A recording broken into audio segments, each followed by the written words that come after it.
A dialogue between Old England and New, concerning their present troubles, Anno 1642, by Anne Bradstreet. Alas, dear mother, fairest queen and best, with honour, wealth, and peace, happy and blessed, what ails thee? Hang thy head and cross thine arms, and sitteth dust to sigh these sad alarms? What deluge of new woes thus overwhelm the glories of thy ever-famous realm? What means this wailing tone, this mournful guise? Ah, tell thy daughter, she may sympathize. Art ignorant indeed of these my woes? Or must my forced tongue these griefs disclose? And must myself dissect my tattered state, which mazed Christendom stands wondering at? And thou, a child, a limb, and dost not feel my fainting weakened body now to reel?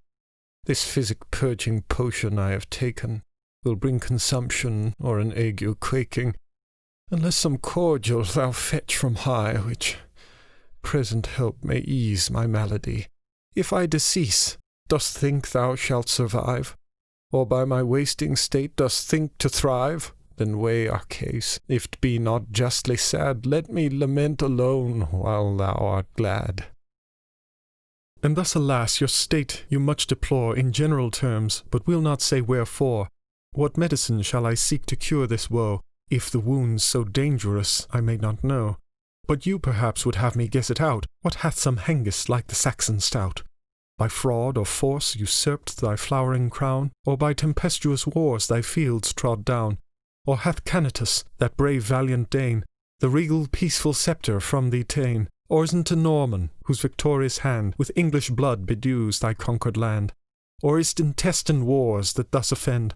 Do Maud and Stephen for the crown contend? Do barons rise and side against their king, and call in foreign aid to help the thing? Must Edward be deposed? Or is the hour that second Richard must be clapped to the Tower? Or is the fatal jar again begun, that from the red-white pricking roses sprung? Must Richmond's aid the nobles now implore, to come and break the tushes of the boar?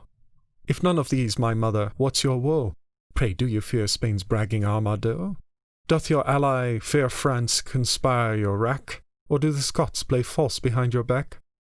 Doth Holland quit you ill for all your love? Whence is the storm, from earth or heaven above? Is drought, is famine, or is pestilence? Does feel the smart, or fear the consequence? Your humble child entreats you, show your grief, though arms nor purse she hath for your relief. Such is her poverty, yet shall be found a suppliant for your help, as she is bound. I must confess, some of those sores you name my beauteous body at this present maim. But foreign foe nor feigned friend I fear, for they have work enough, thou know'st elsewhere. Nor is Dalcy's son, nor Henry's daughter, whose proud contention caused this slaughter. Nor noble siding to make John no king, French Louis unjustly to the crown to bring, no Edward Richard to lose rule and life, nor no Lancastrians to renew old strife, no Duke of York, no Earl of March to soil their hands in kindred's blood whom they did foil. No crafty tyrant now usurps the seat, who nephews slew that so he might be great. No need of Tudor roses to unite, none knows which is the red or which the white. Spain's braving fleet a second time is sunk, France knows how oft my fury she hath drunk. By Edward III and Henry V of fame, her lilies in mine arms avouch the same. My sister Scotland hurts me now no more, though she hath been injurious heretofore. What Holland is, I am in some suspense, but trust not much unto his excellence. For once sure some I feel, but more I fear, and for the pestilence, who knows how near? Famine and plague, two sisters of the sword, destruction to a land doth soon afford. Therefore my punishment ordained on high, unless our tears prevent it speedily. But yet I answer not what you demand, to show the grievance of my troubled land. Before I tell the effect, I'll show the cause, which are my sins, the breach of sacred laws. Idolatry, supplanter of a nation, with foolish superstitious adoration, are like the countenance by men of might, the gospel trodden down and hath no right. Church offices were sold and bought for gain. The Pope had hoped to find Rome here again. For oaths and blasphemies did ever ear from Beelzebub himself such language hear. What scorning of the saints of the Most High, what injuries did daily on them lie, what false reports, what nicknames did they take, not for their own, but for their master's sake. And thou, poor soul, wert jeered among the rest, thy flying for the truth was made a jest. For Sabbath breaking and for drunkenness, did ever land profaneness more express? Yet crying blood, yet cleansed am not I, martyrs and others dying carelessly.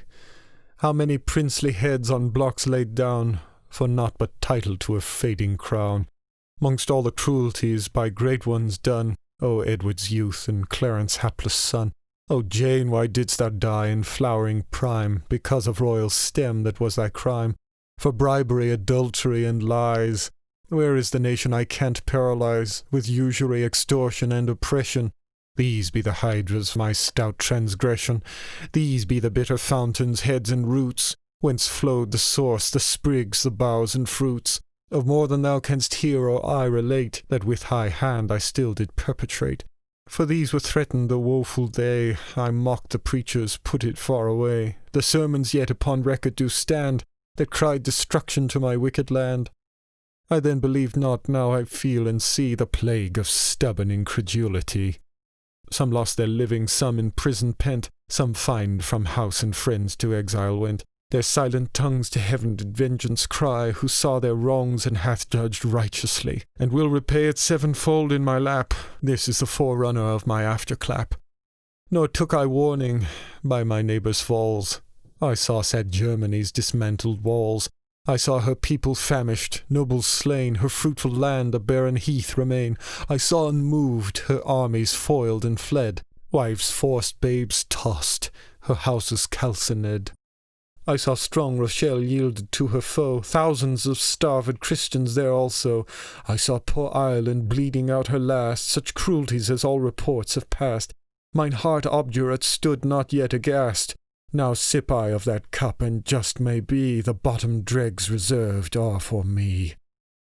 To all you've said, sad mother, I assent. Your fearful sins, great cause theirs to lament.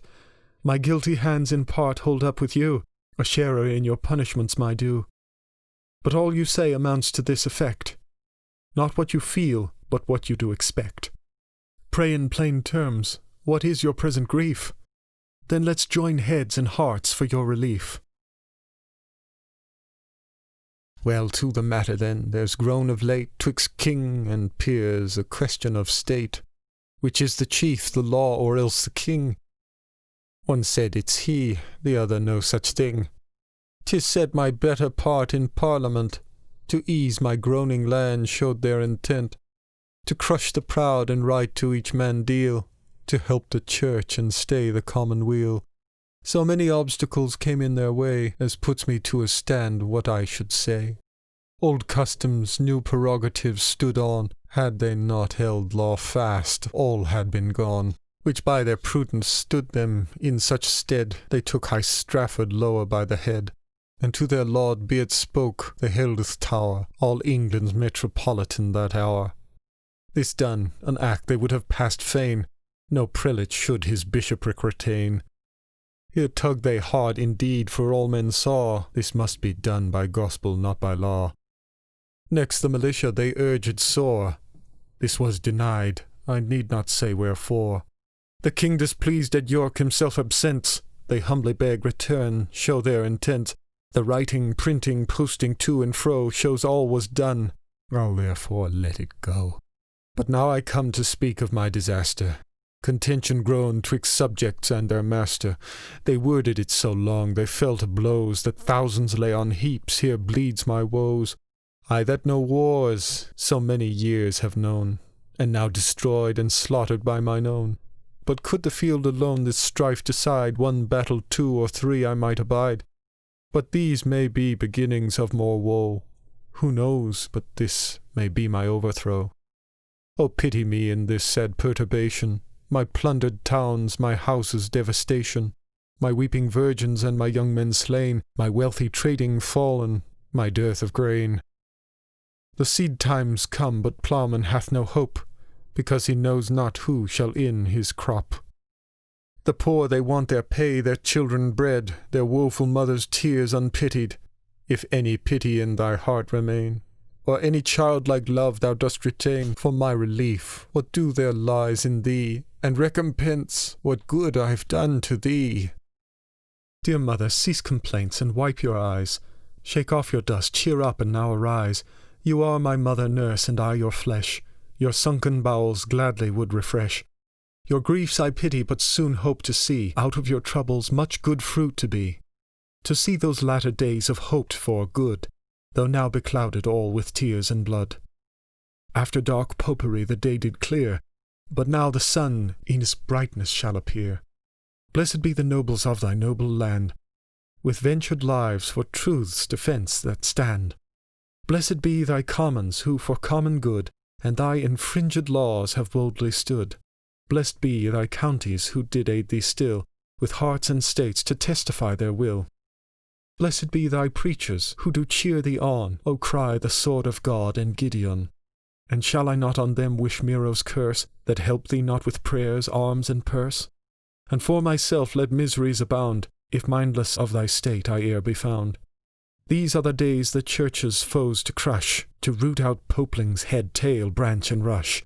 Let's bring bales, vestments forth to make fire, their mitres, surplices, and all their tire. Cops, rochets, crosiers, and such empty trash, and let their names consume, but let the flash light Christendom and all the world to see. We hate Rome's whore with all her trumpery. Go on, brave Essex, with a loyal heart, not false to king, nor to the better part, but those that hurt his people and his crown, as duty binds, expel and tread them down.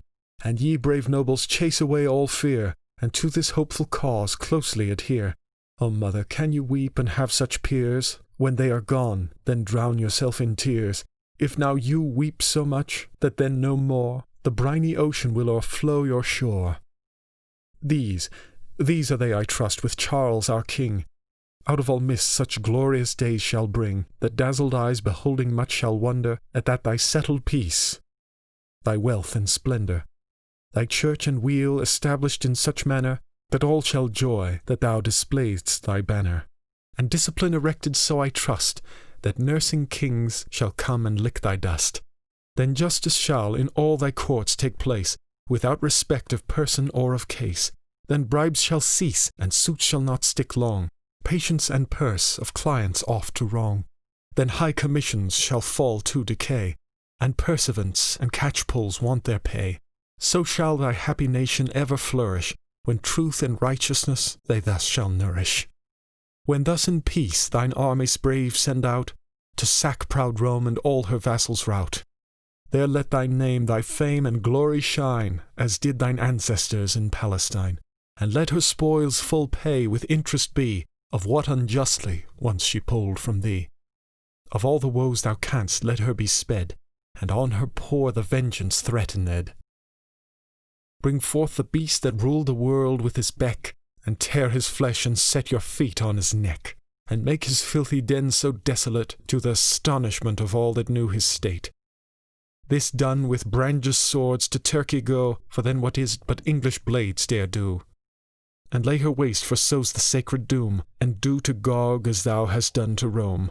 O Abraham's seed, lift up your heads on high, for sure the day of their redemption's nigh. The scales shall fall from your long blinded eyes, and him you shall adore who now despise. Then fullness of the nations in shall flow, and Jew and Gentile to one worship go. Then follows days of happiness and rest, whose lot doth fall to live therein is blessed. No Canaanite shall then be found at the land, and holiness on horses' bells shall stand. If this make way thereto, then sigh no more, but if at all thou didst not see't before. Farewell, dear mother, righteous cause prevail, and in a while you'll tell another tale.